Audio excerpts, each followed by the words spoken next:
Shalom Bapak Ibu dan Saudaraku yang dikasihi Tuhan Yesus Kristus, puji Tuhan. Hari ini kita diberikan kesempatan kembali oleh Tuhan untuk mendengarkan firman-Nya.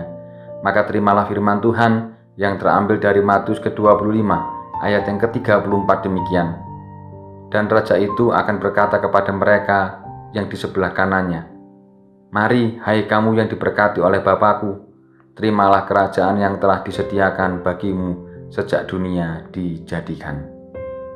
Saudaraku yang dikasihi Tuhan, sola fide, sola gratia adalah semboyan iman yang disampaikan oleh Yohanes Calvin pada masa reformasi. Dan ini menjadi keyakinan kita bahwa keselamatan itu hanya karena iman dan kasih karunia Allah. Memegang semboyan ini dan meyakininya membuat orang-orang percaya sering melupakan perbuatan dalam hidupnya. Kebaikan-kebaikan tidak lagi menjadi hal yang penting yang harus dilakukan, karena tidak akan membuat orang menerima keselamatan. Keselamatan bukan upah dari amal perbuatan kita. Sepertinya ada hal yang berbeda dari bacaan hari ini.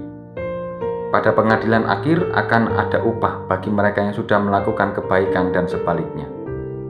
Digambarkan orang-orang yang menerima upah adalah mereka yang sudah melakukan kebaikan bagi mereka yang menderita, kelaparan, kehausan, ada dalam penjara, dan lain sebagainya. Barang siapa melakukan hal tersebut bagi mereka, ia sudah melakukannya juga bagi Tuhan. Apakah ini bertolak belakang dengan semboyan sola fide dan sola gratia yang gereja dengungkan sampai detik ini? Sesungguhnya tidak bertolak belakang. Iman tumbuh dari dalam hati. Penyataannya disampaikan dan perwujudannya dilakukan dalam hidup. Sudah menjadi kebenaran bahwa iman itu berhubungan dengan tindakan seseorang. Mengakui karya Kristus dalam hidup itu artinya menyatakan karya itu kepada banyak orang melalui karya kita. Kebahagiaan dan keselamatan akan diterima bagi mereka yang mengakui Tuhan dalam imannya, mengakui sebagai anugerahnya, dan mewujudkan dalam tindakan nyata. Kata Tuhan, "Mari, hai kamu yang diberkati oleh Bapa-Ku, terimalah kerajaan yang telah disediakan bagimu sejak dunia dijadikan." Menjadi bagian kita juga saat akhir pengadilan nanti.